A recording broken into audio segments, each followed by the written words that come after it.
Hello दोस्तों, I hope you are doing well. I am Ravi. Welcome to YouTube channel learning sessions with RV. आज के session में हम लोग डिस्कस करने वाले हैं एमएमपीसी 001 के टॉपिक्स लीडरशिप एंड मोटिवेशन के बारे में।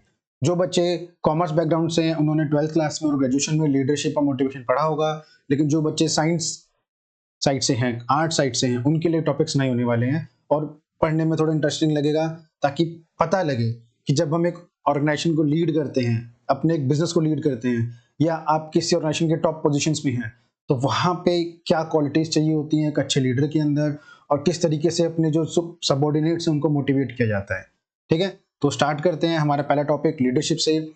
Leadership is the process of influencing the behaviour of others to work willingly and enthusiastically for achieving predetermined goals.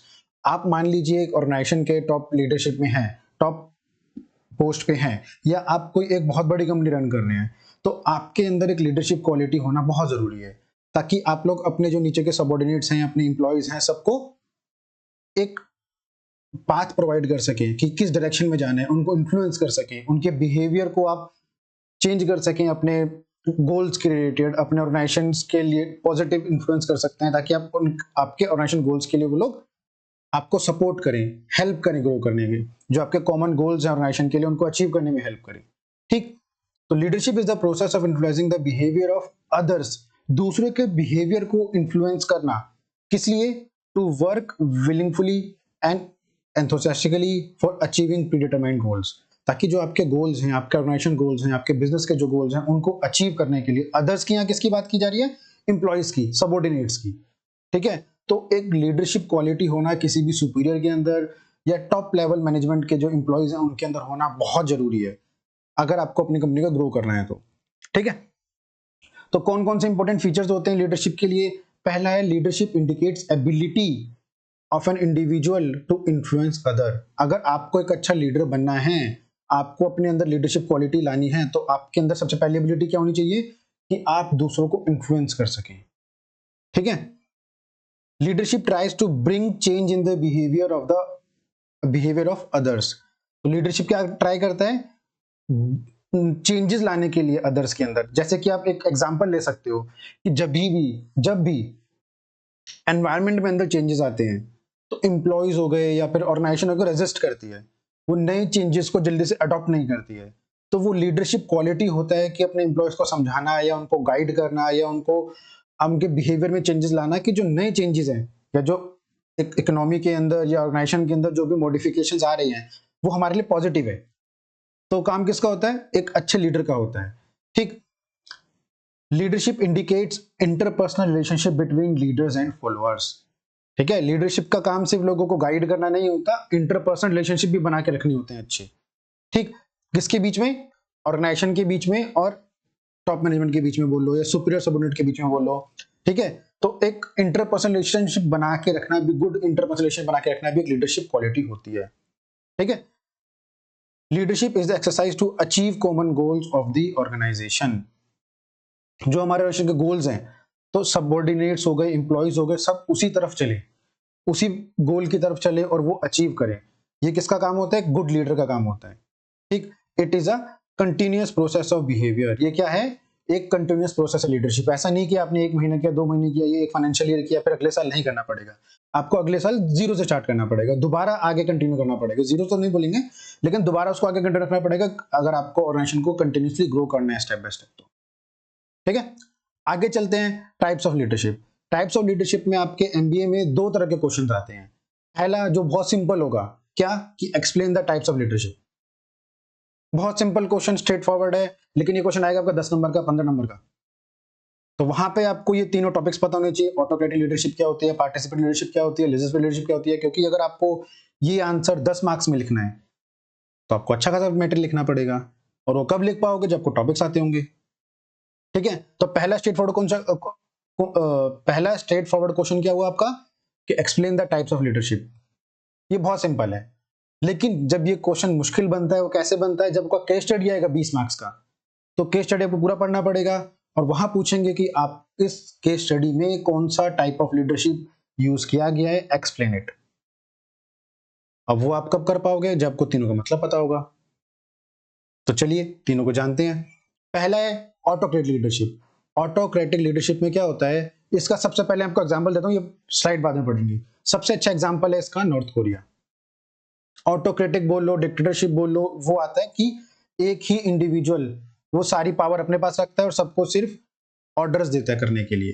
तो वो कहां पे आता है, ऑटोक्रेटिक लीडरशिप में। ठीक, चलिए अब आपको पढ़ने में थोड़ी आसानी होगी। The autocratic leaders gives orders which he insist shall be obeyed.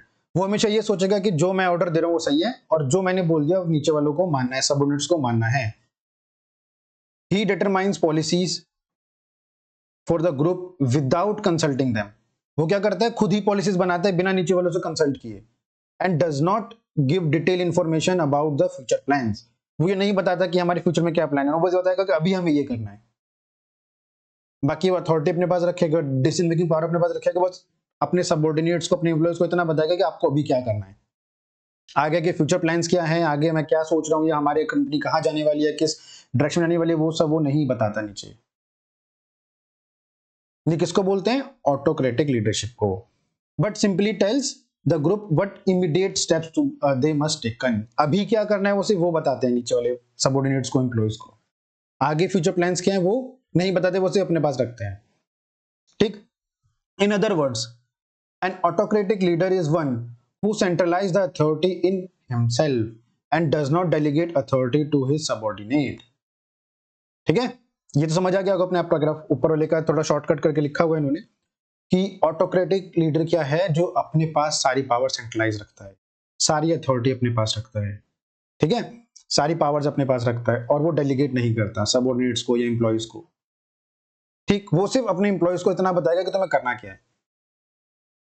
ठीक, अब चलते हैं सेकंड लीडरशिप थ्योरी के ऊपर, वो होता है डेमोक्रेटिक लीडरशिप। डेमोक्रेटिक नाम से समझ आ रहा होगा कि सब लोग मिलजुल के डिसीजंस लेते हैं, कंसल्टेशन करते हैं। A democratic leader is one who consult and invites his subordinates to participate in the decision making process। ठीक, कुछ लोगों ने रील्स में या कहीं पे यूट्यूब वीडियोस में देखा होगा कि किस तरीके से मार्क जुकरबर्ग, जो फेसबुक के सीईओ हैं, ऑनर हैं, फाउंडर हैं, वो किस तरीके से अपने एम्प्लॉयज के बीच में नॉर्मली बैठ के बात करते हैं। ठीक, उनसे डिसीजन मेकिंग करते हैं, उनके साथ ऐसा कुछ बड़ी बोर्ड मीटिंग नहीं हो रही होती, वहां सिंपली बैठ के हंस के बात कर रहे होते हैं, सब ग्रुप लगा के वहां उनके आसपास आजू बाजू बैठे होते हैं और वहां पे वो लोग डिसीजन मेकिंग करते हैं। वहां पे वो लोग अपने ऑर्गेनाइजेशन को लेकर बड़े डिसीजन लेते हैं कि हम क्या इनोवेशन कर सकते हैं, कि हम क्या नया प्रोडक्ट लेके आ सकते हैं मार्केट में, हम किस तरीके से चीजों को आगे लेके चल सकते हैं। तो वो होता है डेमोक्रेटिक लीडरशिप, कि आप अपने सबऑर्डिनेट्स को, अपने एम्प्लॉयज को डिसीजन मेकिंग में पार्टिसिपेट करने का मौका दें। भले ही वो डिसीजन आगे अप्लाई हो ना हो, वो अलग चीज है, वो उनके जो सजेशंस हैं वो हम लोग उसे सुने तो सही, उसको मानना ना मानना वो चीज आगे देखी जाएगी, लेकिन उनको एक पार्टिसिपेट करने का मौका देना चाहिए, उनको कंसल्टेशन का मौका देना चाहिए। He gives order only after consulting the group, sees to it that policies are worked out in the group decisions and with the acceptance of group। फिर उसके बाद जो भी कंसल्टेशन हो या जो भी ग्रुप डिस्कशन हो, उसके बाद जो बेस्ट डिसीजन हो उसके ऊपर काम किया जाए, उसको एक्सेप्ट किया जाए, भले वो किसी भी एम्प्लॉय ने दिया हो, जिसके ऊपर ग्रुप की सहमति हो, जो डिसीजन निकले उस चीज को आगे अप्लाई किया जाए कंपनी के अंदर, ऑर्गेनाइजेशन के अंदर। ठीक है, तो ये है हमारा डेमोक्रेटिक लीडरशिप। डेमोक्रेटिक लीडरशिप में क्या होता है कि सभी सबऑर्डिनेट्स को, एम्प्लॉयज को कंसल्टेशन का, इन्वॉल्वमेंट का मौका दिया जाता है डिसीजन मेकिंग के अंदर, सबकी सुनी जाती है और फिर डिसीजन लिया जाता है। ऑटोक्रेटिक में क्या था, ऑटोक्रेटिक में जो सुपीरियर है वो सारी पावर अपने पास रखता है और सबऑर्डिनेट्स को सिर्फ डायरेक्शन देता है, सिर्फ जो काम करना है बताता है, फ्यूचर प्लान्स भी नहीं बताता। लेकिन डेमोक्रेटिक लीडरशिप में क्या होता है कि वो लोग अच्छे से सब चीज डिस्कस करते हैं मिलजुल के, और फिर जैसे यहाँ फोटो में भी देख रहे होगे, सब लोग मिलजुल के डिसीजन करेंगे, चाहे कोई बॉस है, कुछ भी है, सबकी सुनी जाती है। ऐसा नहीं कि सिर्फ बॉस की चलेगी या दो तीन जो उसके खास लोग हैं उनकी चलेगी, ऐसा नहीं होता।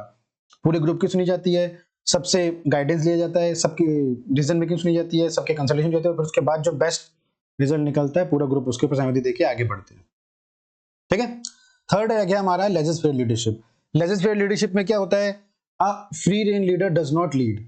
वहां पे लीडर क्या होता है, लीड नहीं करता, वो पूरी अथॉरिटी जो होता है, पूरी पावर जो होता है वो अपने ग्रुप में नीचे दे देता है, डेलीगेट कर देता है। ठीक है, वो लीड ना करके leave the group entirely to itself, वो उनको ही अथॉरिटी देता है कि तुम्हें जैसा करना है करो, I trust on you. The leader avoids using power and entrust the decision making authority to his subordinates. वो क्या करता है, सबको सबऑर्डिनेट्स के ऊपर छोड़ देता है, ठीक है।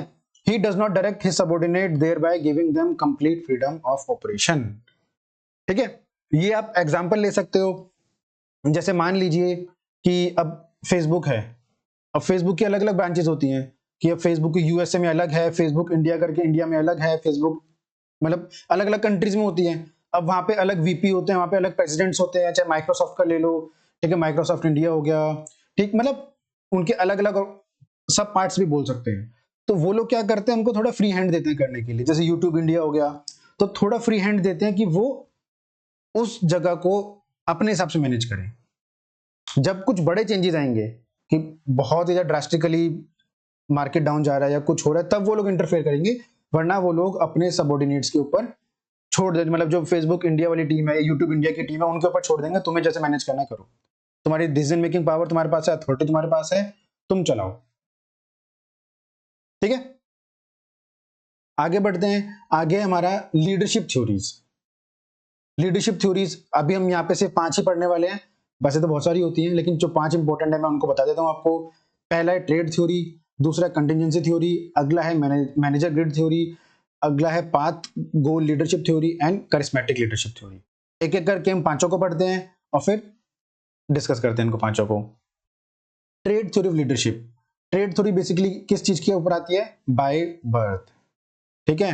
ट्रेड थ्योरी क्या मानते हैं, ट्रेड थ्योरी क्या मानते हैं कि जो लीडरशिप क्वालिटी है बाय बर्थ आती है, ठीक है।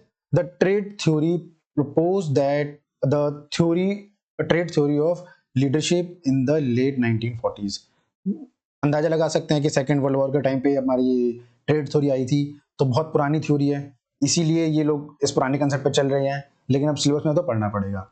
अभी के टाइम पे ये इतनी वैलिड नहीं है, लेकिन अब सिलेबस में ट्रेड थ्योरी के ऊपर शॉर्ट नोट्स आ गए आपके 5 नंबर के, तो फिर करने पड़ेंगे, ठीक।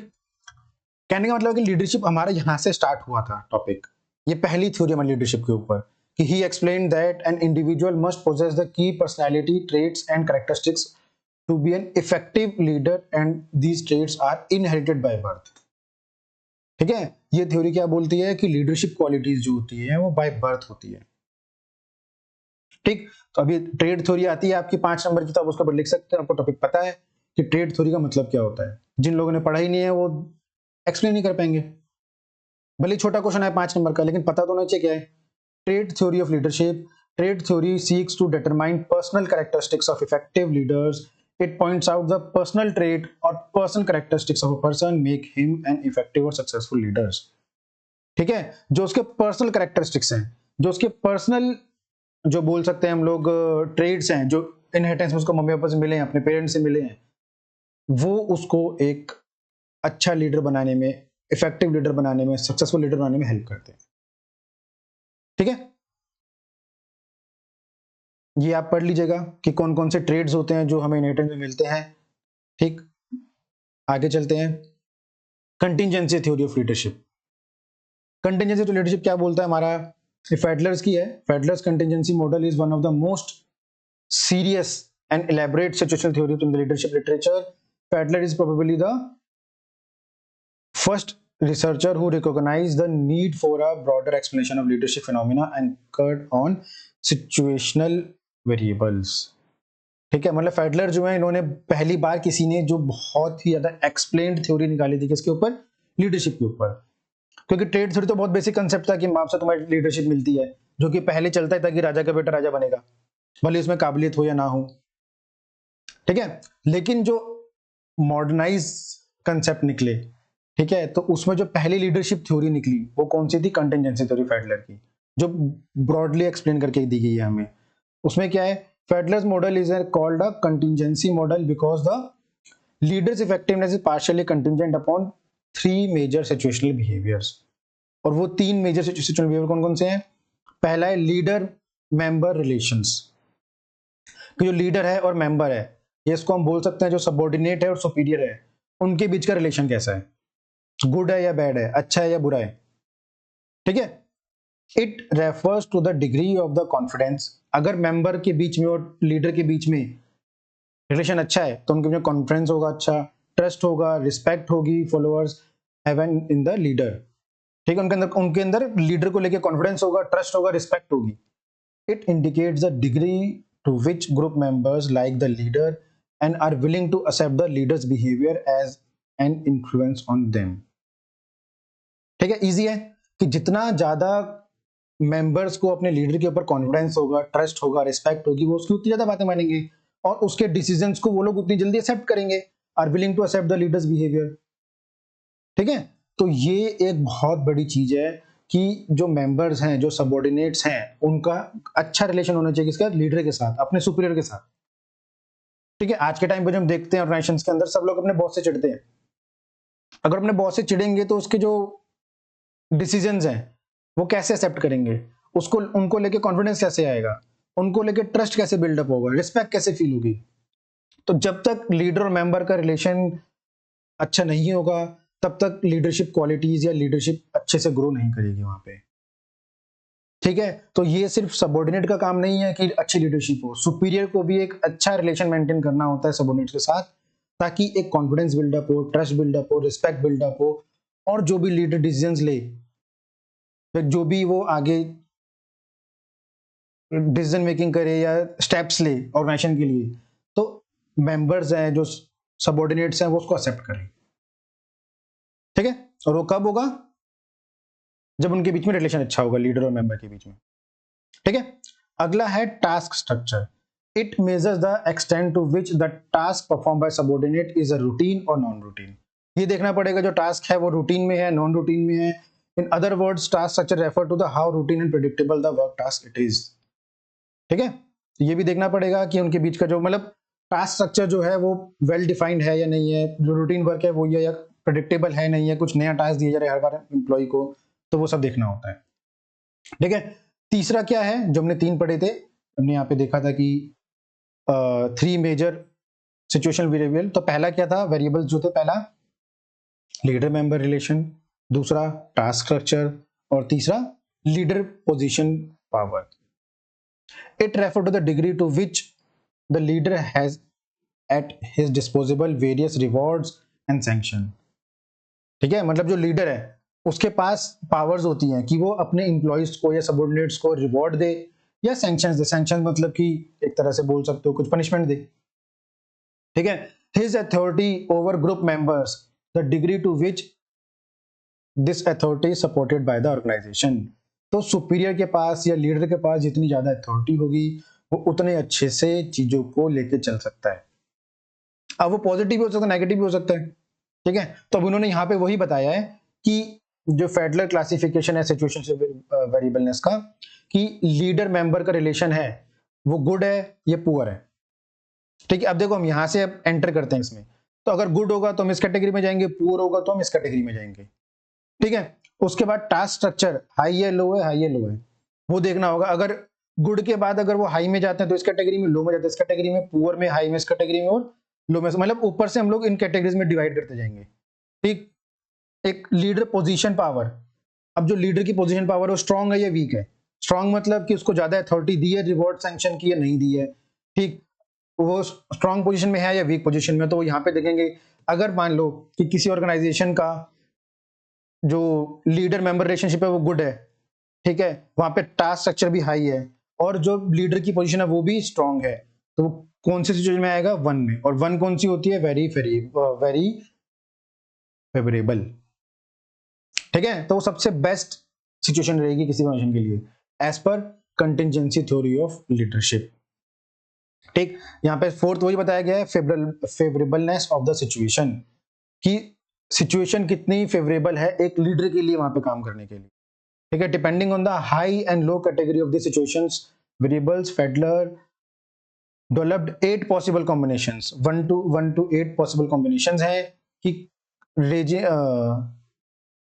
For highly favourable to unfavourable situation, कि वो फेवरेबल सिचुएशन में कहां पे स्टैंड करता है लीडर। और वो कैसे हम डिटरमाइन करेंगे, इस ग्राफ के जरिए। कि मान लीजिए कि किसी कोई ऑर्गेनाइजेशन है जहां पे बॉस की अपने सबऑर्डिनेट से नहीं बनती है, मतलब कोई बॉस है, ज्यादा ऑटोक्रेटिक लीडर है, तो वहां पे उनका रिलेशन अच्छा नहीं है लीडर मेंबर का, तो वो पहले ही कहाँ पे एंटर करते कहाँ जाएगा, पुअर कैटेगरी में आ जाएगा। पुअर से देखा जाएगा टास्क स्ट्रक्चर उनका अच्छा है मान लेते हैं, तो हाई में आ जाएगा, हाई कैटेगरी में। और लीडर पोजीशन है, ऑटोक्रेटिक है, उसके बाद अथॉरिटी ज्यादा है, तो वो स्ट्रांग हो जाएगा, तो वो कहाँ पे लाई करेगा, फिफ्थ में लाई करेगा। ठीक है, तो फिफ्थ भी बैड ही है।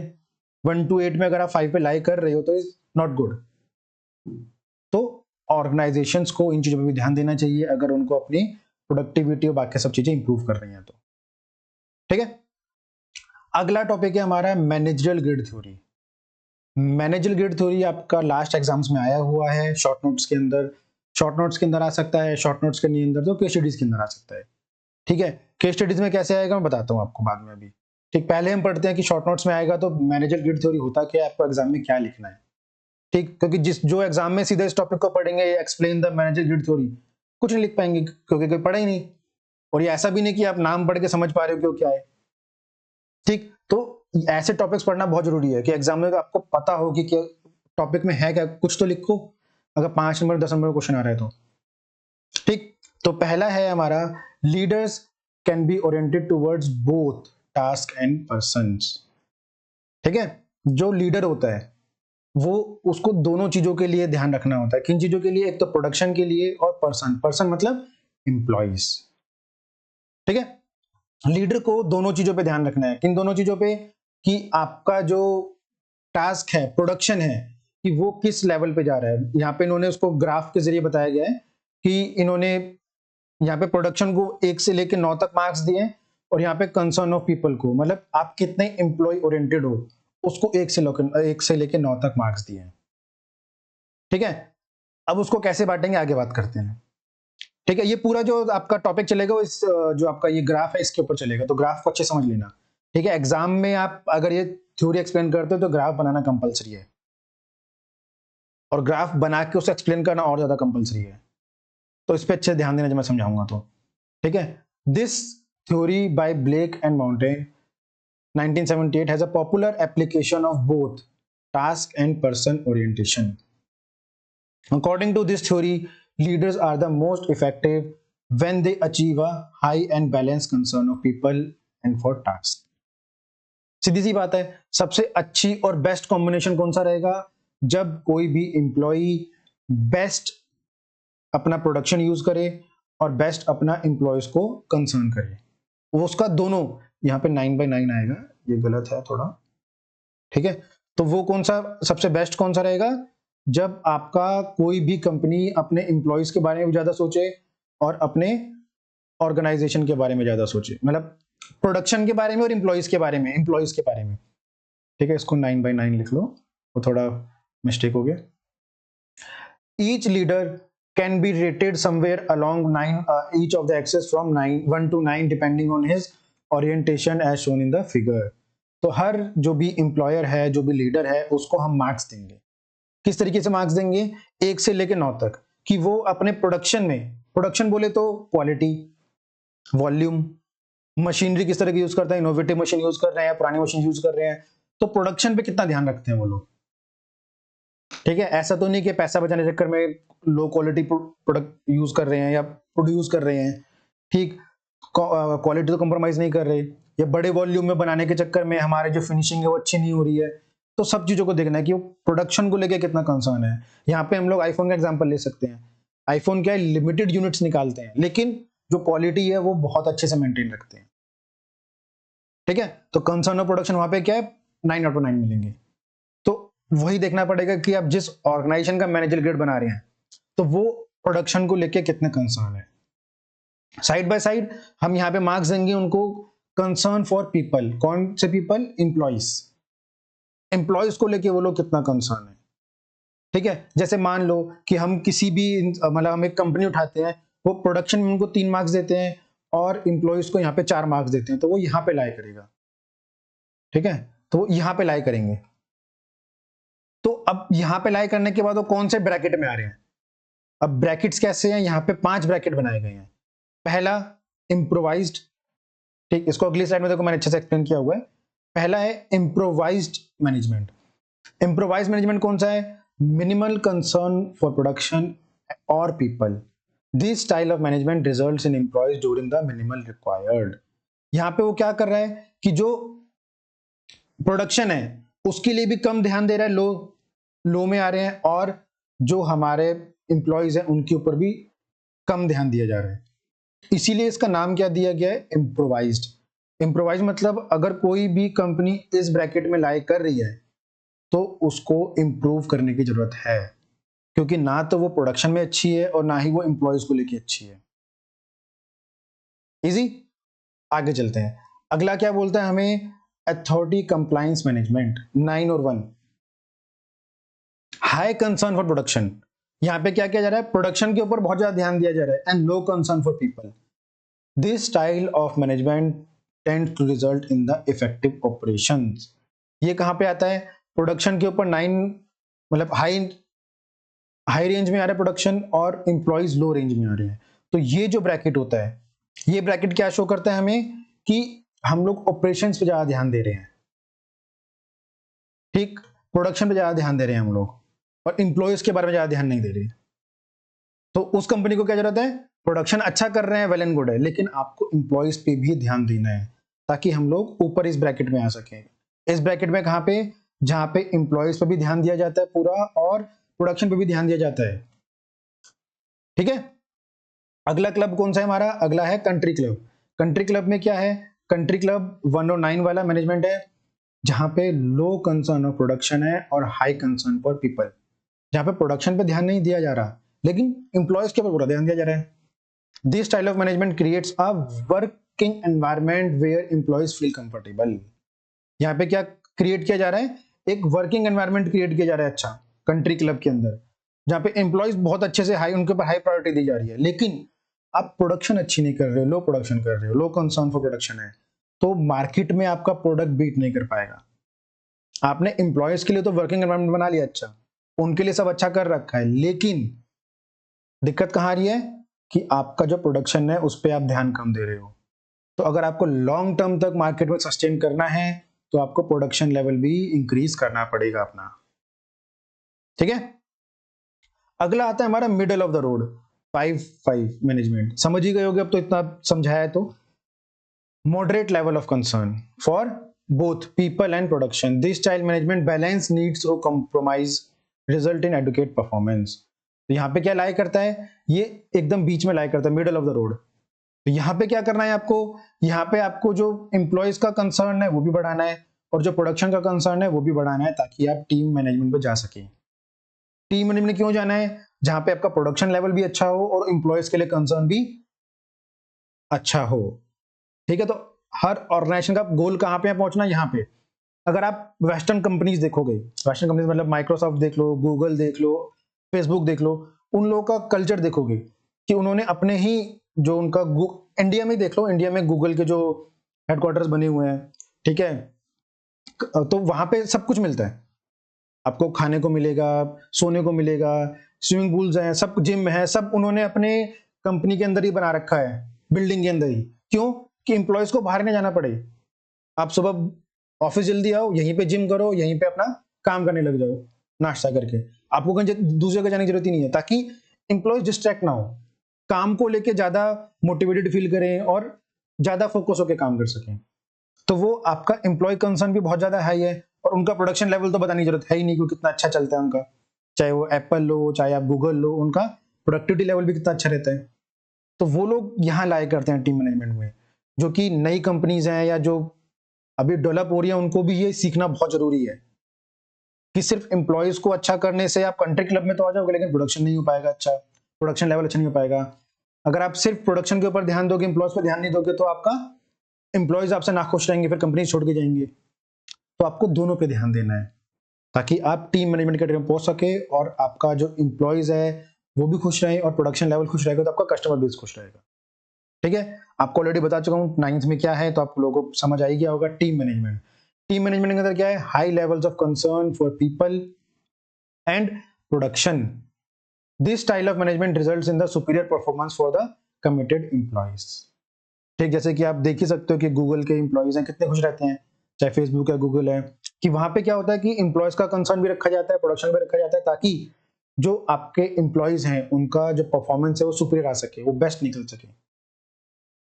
ठीक है, तो ये ग्राफ आप अच्छे से याद कर लेना, समझ लेना, 2-3 बार बना लेना, ताकि एग्जाम में अगर आपका मैनेजमेंट थ्योरी आता है आपको बना के आना ही है वहां पे, और फिर इस तरह से एक्सप्लेनेशन वहां पे टॉपिक बाय टॉपिक करनी है पांचों की, ताकि आपको फुल मार्क्स मिल सके उसमें। और ये एग्जाम में आया हुआ क्वेश्चन है मैनेजमेंट थ्योरी। ठीक है, अगला है हमारा लीडरशिप थ्योरी, कौन सा? पाथ गोल थ्योरी। नाम से समझ आ रहा है कि एक गोल प्रोवाइड करना, पाथ प्रोवाइड करना गोल के लिए। ठीक है, तो इजी है, ज्यादा कुछ मुश्किल है नहीं इसमें।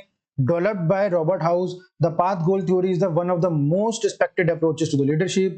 The essence of the theory is that it's leader's job to assist his or her followers in attaining their goals and to provide the necessary direction, support, ensure their goals and compatible with the overall objective of the organization or group. ठीक है, simple है, इसमें कुछ बताने जैसा कुछ है नहीं, कि जो हमारा लीडर होता है वो एक पाथ प्रोवाइड करता है गोल को अचीव करने के लिए, सपोर्ट प्रोवाइड करता है, डायरेक्शन प्रोवाइड करता है। ठीक, यहाँ पे दिया ही हुआ है direction, supportive, achievement orientation, participative. तो एक लीडरशिप के अंदर सब क्वालिटीज होनी चाहिए, ताकि जो उसके सुपीरियर्स हैं, जो उसके एम्प्लॉइज हैं, वो इफेक्टिवली काम कर सकें, अच्छे से काम कर सके, और जो कंपनी के गोल्स हैं उनको अचीव करने में ऑर्गेनाइजेशन की हेल्प कर सकें।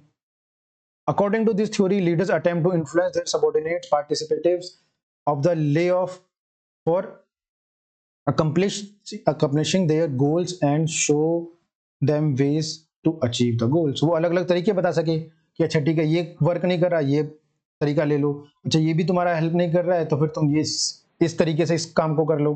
तो ये किसका काम होता है? एक लीडर का काम होता है, कि गाइड करना, सपोर्ट करना, डायरेक्ट करना। ठीक है, किसको? एम्प्लॉइज को, और किस चीज के लिए? अपने ऑर्गेनाइजेशन गोल्स को अचीव करने के लिए। ठीक है, सिंपल है, ये तो नाम से पता लग रहा है पाथ गोल थ्योरी की क्या मतलब हो सकता है इसका, तो ज्यादा कुछ है नहीं इसमें। आगे बढ़ते हैं, करिश्मेटिक लीडरशिप थ्योरी। ठीक है, हम लोगों को एक वर्ड है करिश्मा, हम लोग जानते ही होंगे, ठीक, कि कुछ लोगों के अंदर वो गॉड गिफ्टेड होता है। करिश्मा का मीन्स क्या है? God gifted. ठीक है, चार्म भी बोलते हैं कुछ लोग उसको।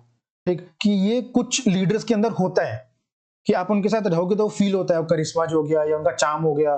ठीक, जैसे कि ये रतन टाटा को सब लोग जानते ही हैं, कुछ टाइम पहले उनका देहांत हो गया, तो उनके अंदर भी एक अलग ही करिश्मा है, एक अलग चार्म है, जो एक अच्छे लीडर की पहचान है। ठीक है, this theory believes that a leader must possess some extraordinary exception qualities to become a effective leader. ठीक है, ये थ्योरी क्या बिलीव करती है कि इफेक्टिव लीडर के अंदर कुछ एक्स्ट्राऑर्डिनरी और एक्सेप्शनल क्वालिटीज होना बहुत जरूरी है। ठीक है, और वो क्या है? एनविजनिंग, फोर्सिंग, मतलब फ्यूचर्स की पॉसिबिलिटीज को लेके चलना, क्रिएट करना, उसके अकॉर्डिंग विजन क्रिएट करना। ठीक है, create a vision accordingly, usually having high expectations and dreams, बड़े ड्रीम्स रखना, एक्सपेक्टेशंस हाई रखना, और उसके लिए काम करना। सिर्फ ऐसा ही नहीं कि ओवर थिंक करना, बड़े बड़े सोच लेने के ऐसा करें, लेकिन उसके लिए पॉसिबिलिटीज भी लेके चलना, और किस तरीके से उसको हम लोग अचीव करेंगे वो इंपॉर्टेंट है, वो भी लेके चलना है। ठीक है, जैसे हम लोग टाटा ग्रुप को देख ही सकते हैं कि टाटा ग्रुप के पास कितनी सारी सब्सिडीज कंपनी थी, और मोस्ट ऑफ द कंपनीज में एक्सेल कर रहे थे, तो वहां पे वो हाई एक्सपेक्टेशंस रख रहे थे, हाई ड्रीम्स रख रहे थे, और साथ में वो उनको अचीव भी कर रहे थे। ठीक है, तो वो एक इफेक्टिव लीडर की क्वालिटीज होती है। ठीक, एनर्जाइजिंग, एम्पावरिंग, कि अपने जो एम्प्लॉइज हैं, leaders are highly enthusiastic, proactive, energetic, confidently aiming toward success. ठीक है, अनेबलिंग एंड गाइडिंग, ये तो सिंपल ही है कि लीडर्स को सपोर्ट करना चाहिए, गाइड करना चाहिए, show compassion, trust in followers. ठीक, such leaders are highly focused and committed toward their goals and accomplishment. ठीक है, 3 इन्होंने बहुत अच्छे करिश्मेटिक लीडर के इन्होंने क्वालिटीज बताई है, कि एनविजनिंग और फोर्सिंग होना चाहिए, फ्यूचर पॉसिबिलिटीज को लेकर चलना चाहिए, हाई एक्सपेक्टेशंस होनी चाहिए, हाई ड्रीम्स होनी चाहिए, उनको कैसे अचीव करना है, लिखा है ना, क्रिएट अ विजन अकॉर्डिंगली, उसके लिए विजन भी प्रोवाइड करना चाहिए। तो ये एक करिश्मेटिक लीडर की क्वालिटीज हैं। ठीक है, चलिए आगे बढ़ते हैं, अभी हमारा लीडरशिप टॉपिक यहाँ पे खत्म हो गया है। अब स्टार्ट करते हैं मोटिवेशन से। मोटिवेशन आप लोगों को पता ही होगा क्या होता है, नहीं पता तो मैं समझा देता हूं। Motivation encompasses all those pressures and influences that trigger, channel and sustain human behavior। Motivation क्या करता है? ट्रिगर करता है, चैनल करता है ह्यूमन बिहेवियर को। और वो लोग हम क्यों करते हैं? इन्फ्लुएंस क्यों करते हैं ह्यूमन बिहेवियर को? ताकि हम अपने ऑर्गेनाइजेशन गोल्स को अचीव कर सकें। ठीक है। जो भी एक सुपीरियर है, लीडर है, वो अपने एम्प्लॉयज को मोटिवेट करता है, किस लिए? ताकि जो हमारे एम्प्लॉयज हैं वो पॉजिटिव बिहेवियर लेके आए, उनको पॉजिटिवली चैनलाइज किया जाए अपना ऑर्गेनाइजेशन गोल्स के तरफ, चाहे वो किसी भी तरीके से मोटिवेशन क्रिएट किया जाए, चाहे आप उनको चाहे सैलरी हाइक दो, चाहे उनको अलाउंसेस दो, चाहे उनको रिकॉग्निशन दो अच्छे काम करने के लिए, किसी भी वे में हो सकता है। मोटिवेशन के बहुत सारे तरीके हैं, तो आपको देखना है कि आपके एम्प्लॉयज के ऊपर कौन सा मोटिवेशन का जो तरीका है वो अप्लाई होगा, और वो अपने काम को लेके पॉजिटिवली मोटिवेटेड हो, ठीक है, काम को लेके पॉजिटिवली इन्फ्लुएंस हो। तो वो एक अच्छे सुपीरियर की जॉब होती है कि ये पता कर पाना कि उनके एम्प्लॉयज को कैसे मोटिवेट रखना है ऑर्गेनाइजेशन के गोल्स के लिए, ऑर्गेनाइजेशन के पॉजिटिव एनवायरनमेंट के लिए, ठीक है। Most successful managers have learn to understand the concept of human motivation. जो बड़े बड़े सक्सेसफुल मैनेजर्स हैं उन्होंने क्या सीखा है? To understand the concept of human motivation, कि ह्यूमन मोटिवेशन को कैसे अंडरस्टैंड किया जाता है, are able to use that understanding to achieve higher standards of subordinate work performance. ठीक है, कि जितना अच्छा आप ह्यूमन मोटिवेशन को अंडरस्टैंड करोगे, चीजों को समझोगे, उसी हिसाब से आप आगे जो आपके स्टैंडर्ड्स हैं, ऑर्गेनाइजेशन के गोल्स हैं, उनको अचीव कर सकते हो सबऑर्डिनेट्स की परफॉर्मेंस को इंप्रूव करके। ठीक है। अगला है motivation is a class of drive, needs, wishes and similar forces. ठीक है, तो हमें ये देखना है कि हमारे जो सबऑर्डिनेट्स हैं उनको किस तरीके से इन्फ्लुएंस करके अपने गोल्स की तरफ आगे बढ़ना है। ठीक है। अगला आता है इंपॉर्टेंस ऑफ मोटिवेशन। मोटिवेशन की जरूरत ही क्यों ऑर्गेनाइजेशन के अंदर? हम सिंपली एम्प्लॉयज को सैलरी देते हैं, वो सैलरी के बदले काम करते हैं, तो मोटिवेशन क्यों चाहिए? हम सैलरी दे तो रहे हैं। कई बार सिर्फ सैलरी या अलाउंस ही सफिशिएंट नहीं होते। अगर सैलरी और अलाउंस ही सफिशिएंट होते तो लोग कंपनी छोड़ के नहीं जाते। ठीक है।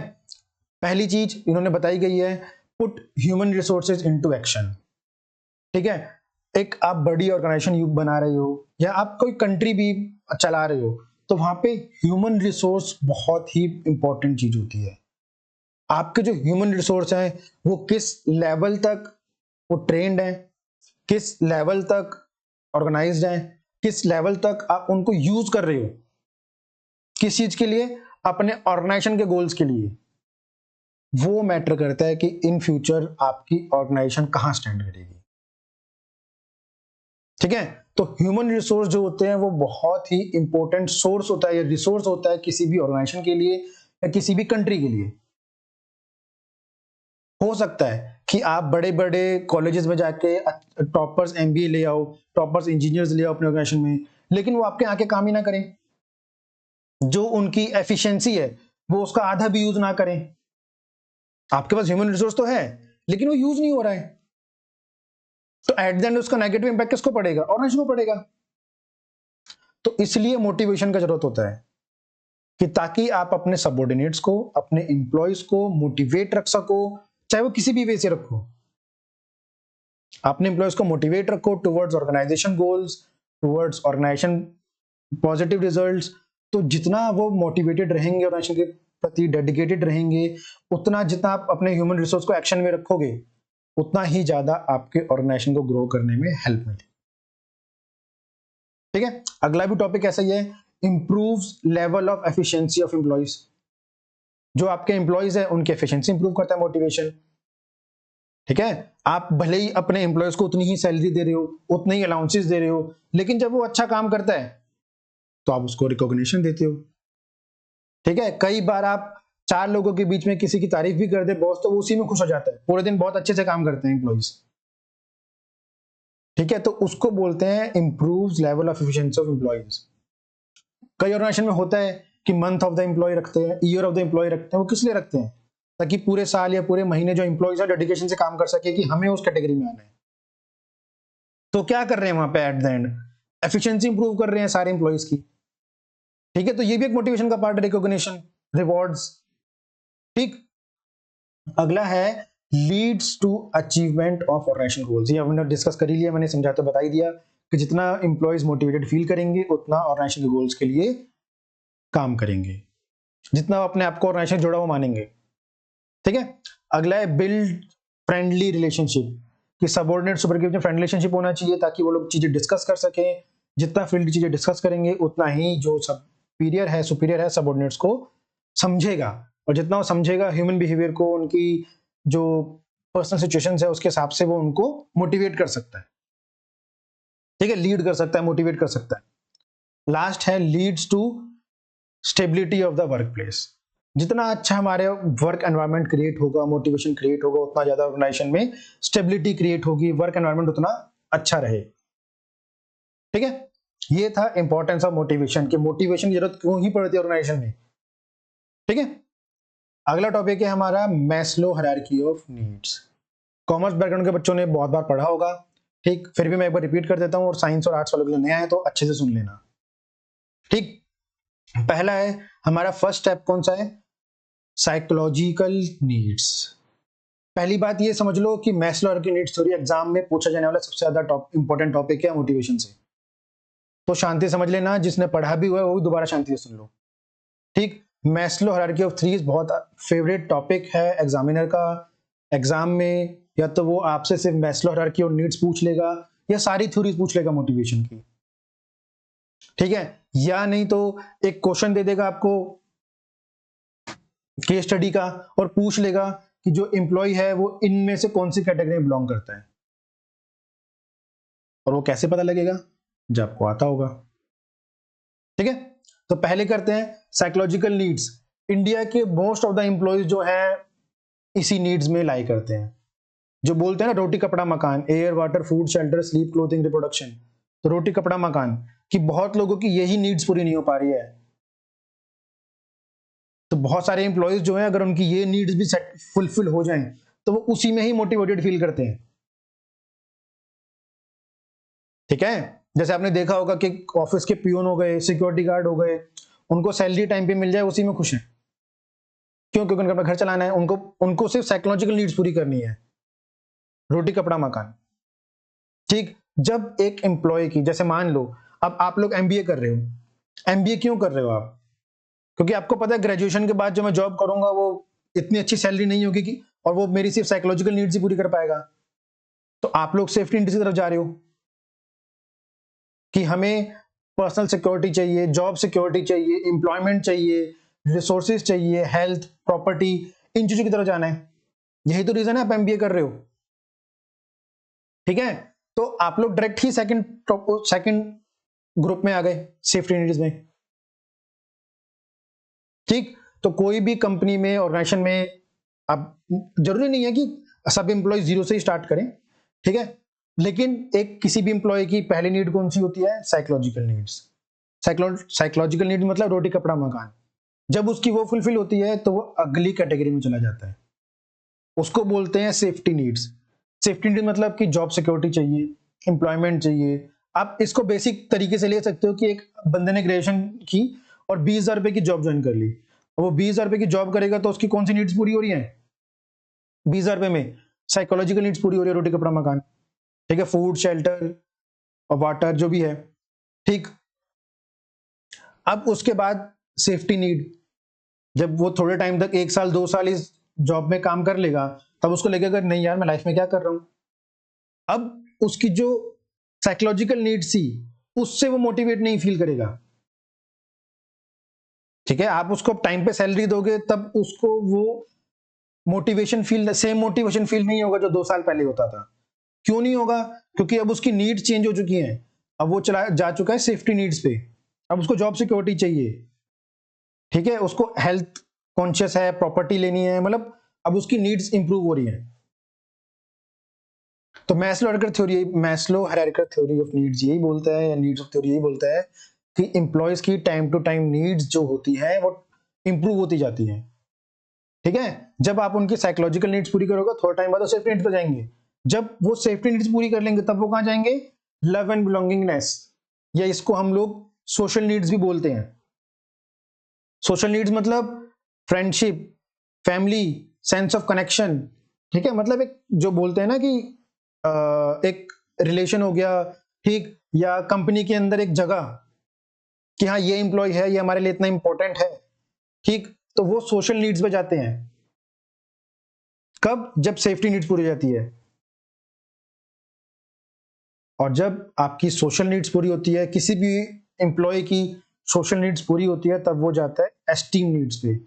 एस्टीम नीड्स कौन सी है? Respect, self esteem, status, recognition, strength, freedom. वो बात पता है कि सबको पहले ही स्टेप में एस्टीम रिस्पेक्ट चाहिए होती है, लेकिन स्टार्टिंग में हमारी प्रायोरिटीज नहीं होती। ठीक है, जब आपके पास अपनी आपके साइकोलॉजिकल किसी भी एम्प्लॉय की साइकोलॉजिकल नीड्स पूरी होती है, तो वो सेफ्टी नीड्स पे जाता है। जब सेफ्टी नीड्स पूरी होती है, थोड़ा टाइम बाद वो उससे मोटिवेट फील नहीं करता, तो कंपनी को क्या देना पड़ता है? उसको सोशल नीड्स प्रोवाइड करनी पड़ती है। जब सोशल नीड्स पूरी हो जाती हैं, उसको एक कंपनी में रिकॉग्निशन मिलता है, उसके फ्रेंड्स बन जाते हैं, ग्रुप्स बन जाते हैं, तब उसको क्या लगता है कि मुझे अब रिस्पेक्ट चाहिए। ठीक है, आपने देखा होगा जो एम्प्लॉय में, जो कंपनी में 10 साल 12 साल पुराने होते हैं, तो उनको ये चीजें बहुत एप्लीकेबल होती है। उनके लिए सेल्फ स्टीम, रिस्पेक्ट हो गया, स्टेटस हो गया, रिकॉग्निशन, जो पुराने एम्प्लॉयज होते हैं। ठीक है, तो वहां पे आती है esteem needs.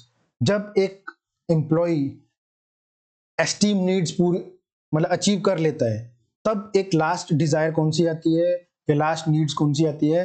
Self actualisation. Self actualisation मतलब desire to become the most that one can be, कि जो इंसान वो बन सकता है वो उसको मिल जाए। जैसे कि मान लो कि आप जिस कंपनी में जॉब कर रहे थे, आप चाह रहे हो कि मैं उस कंपनी का एमडी सीईओ बन जाऊं। ठीक है, तो अगर वो चीज आती है, या आप चाह रहे हो कि मैं डायरेक्टरी बन जाऊं कंपनी के अंदर, ठीक है, टॉप लेवल पे पहुंच जाऊं, किसी तरह से वीपी बन जाऊं, प्रेसिडेंट बन जाऊं, तो वो भी एक सेल्फ एक्चुअलाइजेशन का पार्ट है। ठीक है, तो मैस्लो का बोलना यही है कि जो एम्प्लॉय यहां पे पहुंच गया है, तो वो सबसे ज्यादा मोटिवेटेड फील करेगा किसी भी ऑर्गेनाइजेशन के अंदर। ठीक है, आई होप आपको पांचों हायरार्की अच्छे से समझ आ गई होगी। अगर पेपर में 10 नंबर का भी आता है मैस्लो ऑफ नीड्स, तो आप बहुत अच्छे से इसका आंसर एक्सप्लेन करके लिख सकते हो। और एक चीज का ध्यान रखना कि जो ट्रायंगल बना है, ये एग्जाम में एज इट इज बनाना। ठीक, रीजन वो ये है कि बेसिक नीड्स है, मोस्ट ऑफ द जो एम्प्लॉयज हैं वो यहीं पे लाई करते हैं, फिर उसमें से कुछ एम्प्लॉय ऊपर की तरफ जाते हैं, फिर उसमें से थोड़ा और करके, तब ये ट्रायंगल बनाया ही उसी वे में है। ठीक है, तो ऐसे एग्जैक्टली ट्रायंगल बनना है, और इसी तरीके से 5 उसको हिस्सों में काट के ये लिखना है वहां पे। आप नीचे के पार्ट्स नहीं लिखोगे चलेगा, वो आप टॉपिक्स में एक्सप्लेन कर देना, लेकिन सिर्फ ये लिख देना ये साइकोलॉजिकल नीड्स हैं, ये सेफ्टी नीड्स हैं, ये सोशल नीड्स हैं, ये एस्टीम नीड्स हैं, और ये सेल्फ एक्सप्रेशन नीड्स हैं। इतना भी लिख दोगे तो भी बहुत अच्छा है, आपको 2 नंबर तो 10 में से इसी के मिल जाएंगे, बाकी आपका एक्सप्लेनेशन 8 नंबर का। ठीक है, अगली नीड के ऊपर चलते हैं, Mac George theory X and theory Y. ठीक है, सिंपल थ्योरी है, इन्होंने 2 हिस्सों में एम्प्लॉयज को बांटा है। ये कहते हैं कि 2 तरह के एम्प्लॉय होते हैं, एक theory X, theory Y. Theory X में बोलते हैं कि एम्प्लॉय जो है निकम्मे हैं, इन शॉर्ट बोले तो निकम्मे मतलब कि the average person dislike work. जो एवरेज पर्सन होता है वो काम को पसंद ही नहीं करता है, when ever possible will avoid it, उसको जब भी मौका मिलेगा काम करेगा ही नहीं वो। ये एक तरह से लेबर्स के ऊपर ज्यादा एप्लीकेबल होता है। ठीक है, कि अगर बॉस है, वो देख रहा है कि हाँ बॉस बैठा है, तो वो काम करेंगे इफेक्टिवली। जैसे ही बॉस इधर उधर हुआ तो खाली बैठ जाएंगे, जैसे ही बॉस आएगा वापस काम करने लग जाएंगे। तो उनको जब भी मौका मिलता है वो काम को अवॉइड करते हैं। ठीक है, वो काम को डिसलाइक करते हैं। तो थ्योरी एक्स क्या बोलती है कि theory x represent standard bureaucratic authoritarian attitude toward employees. ठीक है, वो कहता है कि एम्प्लॉइज के लिए आपको एक अथॉरिटी वाला एटीट्यूड रखना पड़ेगा, तभी वो काम करेंगे। ठीक है, most people are not ambitious. सब लोग एम्बिशियस नहीं होते, उनको बस वही होता है कि हम ऑफिस में आए, जो हमारी 9 to 5 की जॉब है वो करें, तनख्वाह ले और घर जाएं। उनके अंदर डिजायर्स नहीं होती रिस्पॉन्सिबिलिटीज के लिए और डायरेक्ट के लिए। To get people to work it is necessary to use strict control, threats, constant pressure, ठीक है, इवन पनिशमेंट। तो ये सब चीजें आपको यूज करनी पड़ती है, किसके लिए? अपने एम्प्लॉय से काम कराने के लिए। और ये ज्यादातर लोअर लेवल पे ही एप्लीकेबल होता है। ठीक है, most people have little capacity for creativity in solving organisation problems, कि ज्यादातर पीपल में वो कम कैपेसिटी कम होती है क्रिएटिविटी के लिए, प्रॉब्लम सॉल्विंग अप्रोच के लिए, ठीक। People actually like to direct and supervise very closely.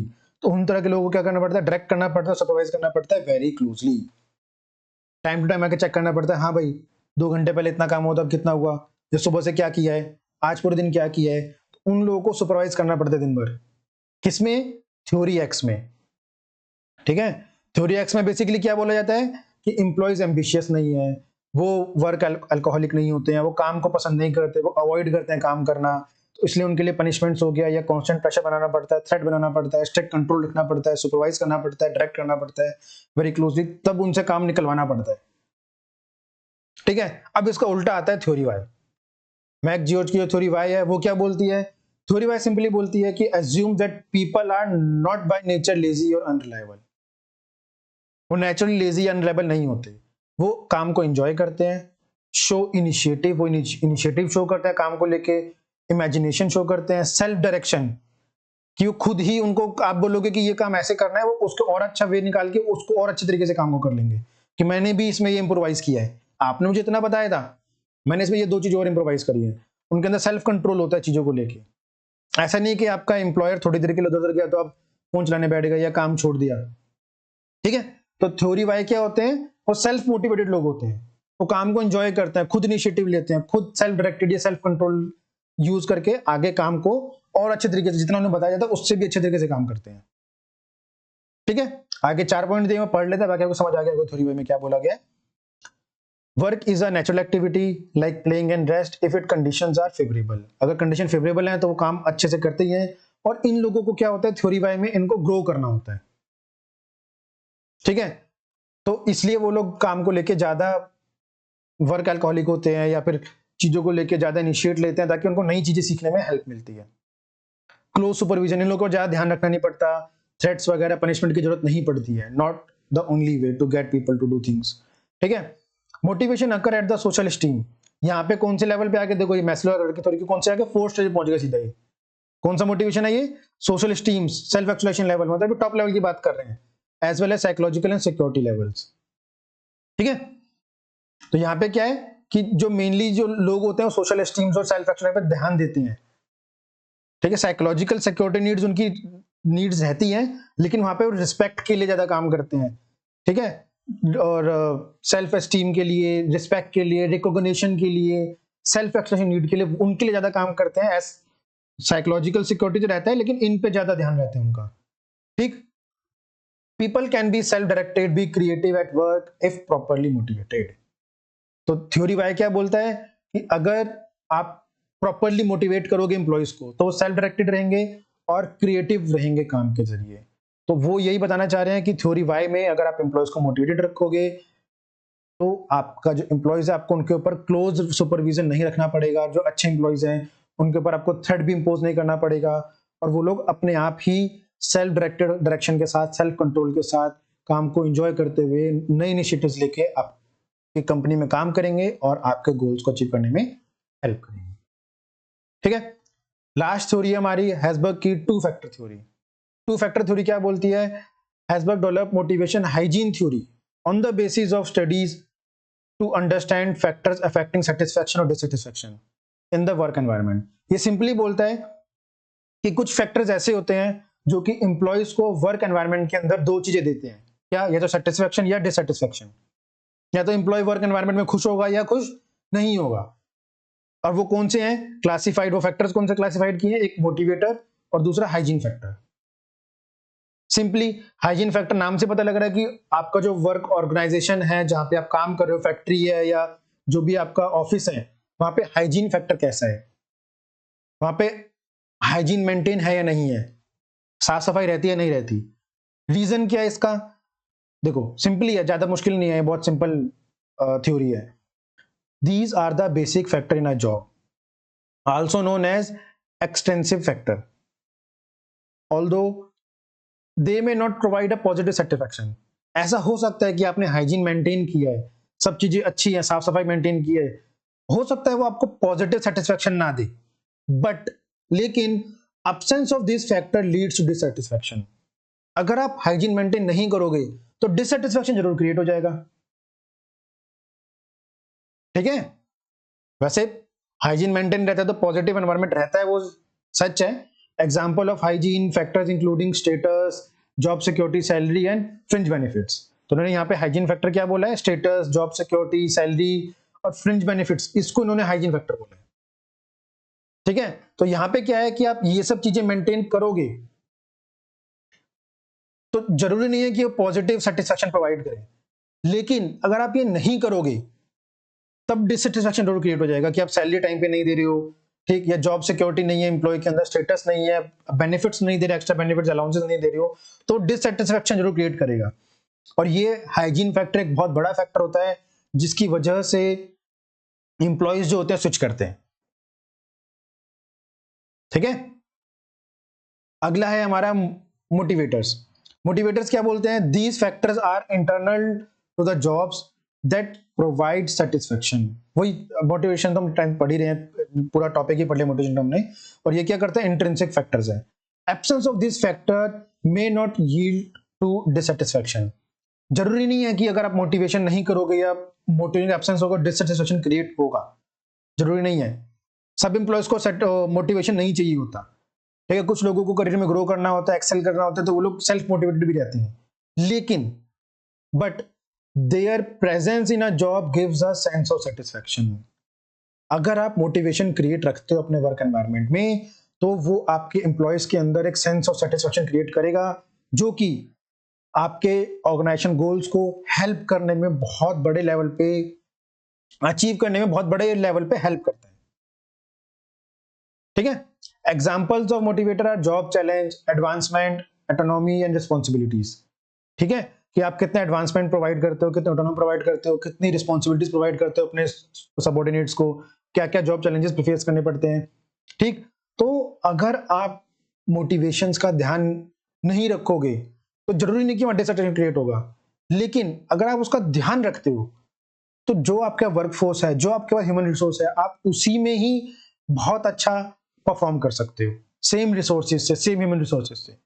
तो यहाँ पे आपको हैसबर्ग थ्योरी में सेटिस्फैक्शन और डिससेटिस्फैक्शन समझाया गया है कि हाइजीन फैक्टर आप लोग अगर रखते हो तो क्या होगा, नहीं रखते हो तो क्या होगा, मोटिवेशन में रखते हो तो क्या होगा, नहीं रखते हो तो क्या होगा। ठीक है, तो छोटा सा थ्योरी है मोटिवेशन की, हैसबर्ग थ्योरी। और यहाँ पे हमारा मोटिवेशन चैप्टर और लीडरशिप टॉपिक खत्म होता है। आई होप आप लोगों को पसंद आया होगा। तो पसंद आया तो वीडियो को लाइक कीजिएगा, चैनल को सब्सक्राइब करना और आगे की वीडियोस के लिए मेरे साथ जुड़े रहना। Thank you, that's all for today, have a nice day.